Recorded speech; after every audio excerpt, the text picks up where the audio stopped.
जी बिल्कुल supreme court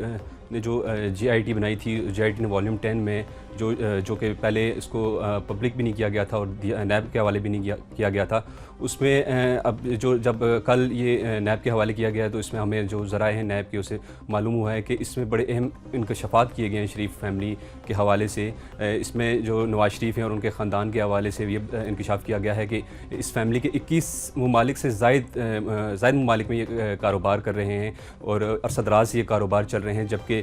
कल तक ये 3 ममालिक ऐसे थे जिन्होंने इस बात की तस्दीक भी की थी। लेकिन आज हमें मज़ीद इस पे जो ज़राए से मालूम हुआ है कि अब मज़ीद 3 ममालिक और भी ऐसे आ गए हैं, अब टोटल 6 हो गए हैं जिन्होंने इस बात की तस्दीक कर दी है कि नवाज शरीफ और इनकी फैमिली का जो कारोबार है वो है। और इसके अलावा जो मज़ीद जो 15 ममालिक रहते हैं उस हवाले से भी जो पाकिस्तानी हुकाम हैं, नायब हुकाम हैं, वो उनमें उनके साथ टच में हैं और जो भी उनके बैंक अकाउंट्स हैं, उनके कारोबार के जो भी मामलात हैं, बैंक ट्रांजैक्शंस हैं, उस पे वो उनसे बातचीत जारी है।